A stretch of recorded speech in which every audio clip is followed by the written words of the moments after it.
Totally unexpected ছিল যে 2024-এ এসে আমরা এমন কিছু দেখব দেশের। আমরা ট্রাফিক আইন মেনটেন করবো বা আমরাই ট্রাফিকের কাজ করব, পরিষ্কারের কাজ করব বা এরকম দেওয়ালে আর্ট করব, এগুলো তো আমাদের আগে থেকে কখনোই চিন্তা আসেই নেই মাথায়। বাট সিচুয়েশন ওয়াইজ এখন আমাদেরকে এগুলো করতে হচ্ছে, আর আমরা এটা খুবই আনন্দের সহিত করতেছি, আমাদের করতে ভালো লাগতেছে। আচ্ছা, এই যে ট্রাফিক দায়িত্ব পালন করার পরে এই যে বাসা থেকে কোনো মা বাবা বা কোনো না, আমাদের প্যারেন্টসরা যথেষ্ট সাপোর্টিভ, আমাদেরকে অনেক বেশি ইন্সপায়ার্ড করছে, অনেক বেশি মোটিভেট করছে।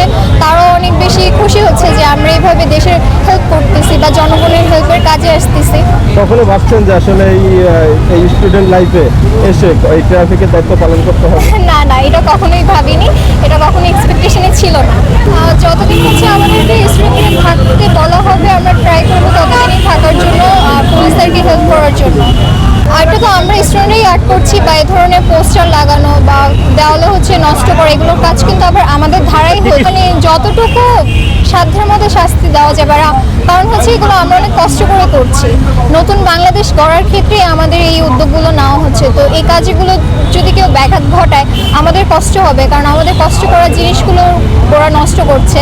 তো সেই ক্ষেত্রে মানে আমাদের সিনিয়র যারা আমাদের থেকে বেশি যাদের মাধ্যমে আর কি আমরা সব ইনফরমেশন পেয়ে থাকি, তাদের মাধ্যমেই আমরা শাস্তির ব্যবস্থা নেব। অবশ্যই হবে, কারণ আমরা জানি যে এতদিন বাংলাদেশ একটা স্বৈরাচারী সরকার মাধ্যমে কিন্তু পরিচালন হয়ে এসেছে। এখন তো আর বাংলাদেশে স্বৈরাচার সরকার থাকবে না, তো যেখানে পোস্টার লাগানোর কথা থাকবে সেখানে লাগাবে, বাট দেওয়ালে সব জায়গায় এগুলো আর হবে না। কাগজ ছিল না, যার লাইসেন্স ছিল না, তারে আমরা রোদে দাঁড়া করাইছি, আমাদের সাথে ডিউটি করাইছি। আর আপাতত পুলিশ আসছে, আমরা এখন তাদের হাতে হ্যান্ড ওভার করে দিই আর কি।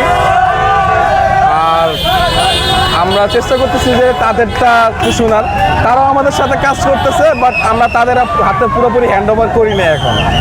হ্যান্ড ওভারটা কতদিন করবেন? আমরা যদি বলি সত্যি কথা বলতে, মানে সত্যি কথা তিতা হয় যে আমাদের পুলিশ ট্রাফিক ভাই যারা ছিলেন তারা আগে একটু অনিয়ম চালাতেন, অনিয়মে কাজ করতো। তো আমরা এখন তাদেরকে আমাদের নিয়মটা শিখাবো, আমরা আমাদের নিয়মটা শিখাবো। আমরা যেভাবে কাজ করছি, আমাদের আশা করি এতটা যাত্রী বা কেউ এতটা হেনস্থার শিকার হয়নি, সবাই ভালোভাবে চলতে পারছে। তো আমরা তাদেরকেও আমাদেরভাবে নিয়ম শিখিয়ে দেবো যেন তারা আমাদের নিয়মটাই ফলো করে। খুব ভালো লাগতেছে কাজ করে, আমরা সবাই মিলে, আমরা সব ভাই বোনেরা মিলে যে কাজ করছি আমাদের খুব ভালো লাগছে। পরিবার থেকে কেমন সাপোর্ট পেয়েছেন এই কাজগুলো? জি আলহামদুলিল্লাহ, অনেক ভালো, অনেক জায়গা থেকে অনেক সাপোর্ট পেয়েছি।